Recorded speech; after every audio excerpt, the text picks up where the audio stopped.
ready to come back tonight. He said he thinks he will be definitely ready to go on Saturday. In the meantime, he did get some treatment in the back, and then he said he wanted to be right back on the floor with his team. So positive news coming from Nick.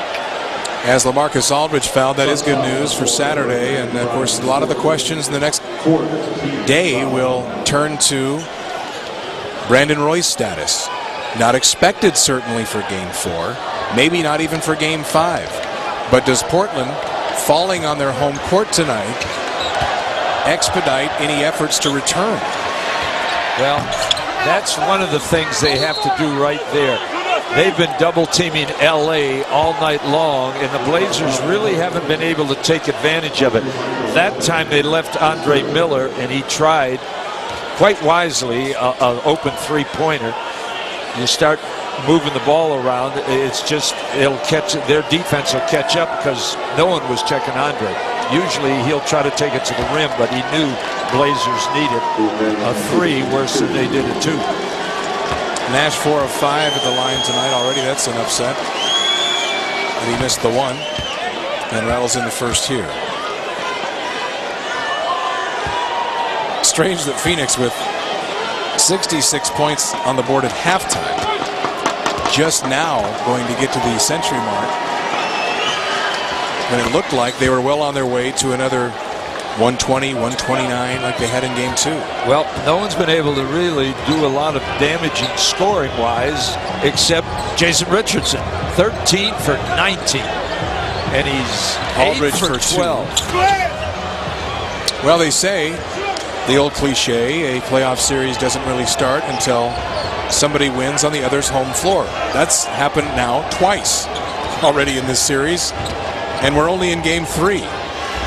Channing Frye still can't hit.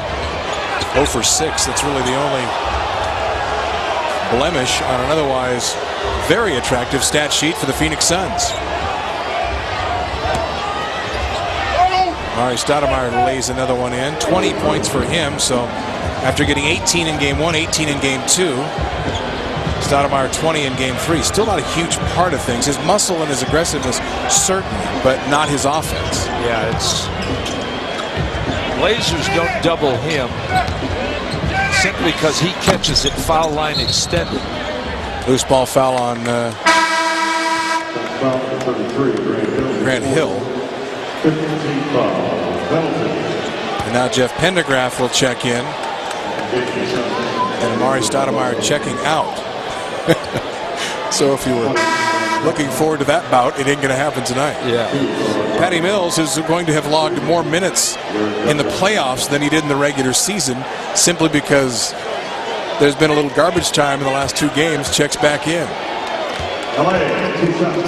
Well, the 2 veterans come out of the game. They did everything they could. Andre Miller with 11, and Marcus Camby, how many rebounds? 10 rebounds. Well, Jason Richardson has set new Suns playoff records by going 8 for 12 in this game. Yeah, from the three-point line. Yes, he has set new Suns records for attempts and makes. Dan Marley had the old record. And, of course, he's down on the Phoenix bench as an assistant coach. There is Dan. Thunder Dan. Yes, he was not. Maybe still is. I don't know. I watched him shoot before the ball still game can a little stroke bit. it, He can still stroke it. He sure can. As the Suns will have a day off in Portland tomorrow. Of course, both teams have a day off before Saturday's Game 4. Channing Frye. Hey.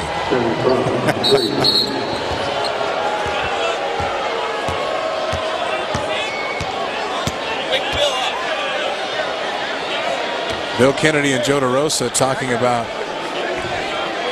that was on the line at 2. Joe DeRosa is going to look at it. The right foot was way inside. Yeah, what is... this review doesn't make any sense at all. Hey, man. They're 23 up. You got to play it out. With 2 minutes to go. But look. You tell your players to finish the game. Yeah, but it's... There it is. I mean, it's clear on the line. It's not even close. This is not an official stoppage, so Bill Kennedy making sure there's no substitutions.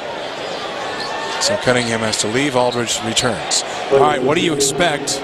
I mean, outside of the urgency and energy we saw from Portland during the comeback, what do you expect differently from Portland in Game 4? And that's all Nate's going to talk about. You know, the X's and O's, forget it. It's the urgency and the energy that this club has to come with, like they did in the second half.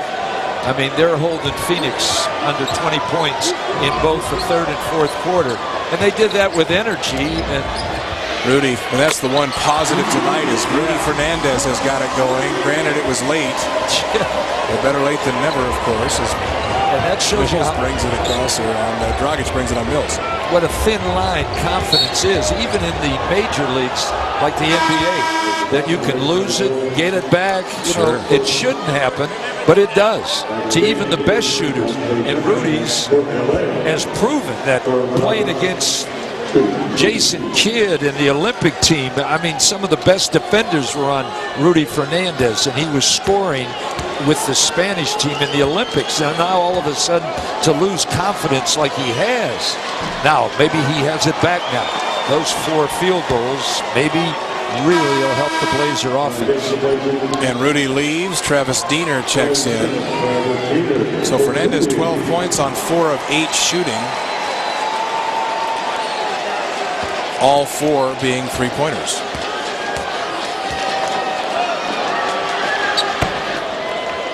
Well, without Brandon Roy, you know, if he's going to take Brandon's place, then they got to start setting some picks and looking for him. But he wasn't looking to score.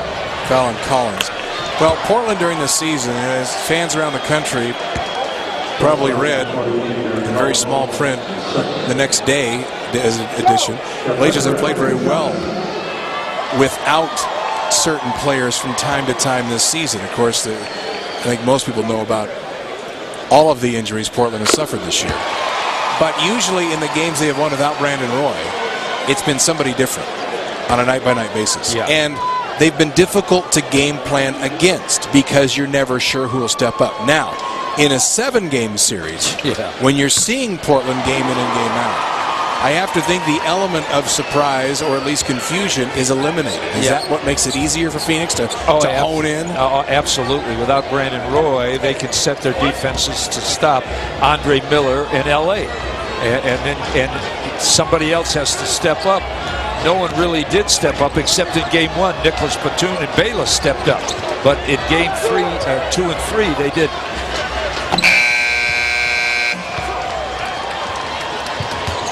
1 minute left. Pendergraph against Channing Frye. And the Blazers, for the 2nd straight year, are going to drop their first game at home in the playoffs. Last year it was the Houston Rockets who did it much the same way, at least as far as the game pattern goes, as Phoenix did tonight. Getting out early, taking the crowd out of it. But, of course, the Blazers rebounded and won Game 2 behind 42 from Brandon Roy. That's the one luxury the Blazers don't have this year. Brandon averaged 27 points a game last year in the playoffs. And this will make the Trailblazers this season, including the playoffs, 9-11 in games without Brandon Roy. A reminder, stay tuned for more game analysis, interviews, and a live chat. Bob Akemi and Michael Holton on a live stream coming up on Trailblazers.com. That's where you can find the post-game show. But the Phoenix Suns have come to Portland and have won back home court advantage after they had it stripped away in Game 1.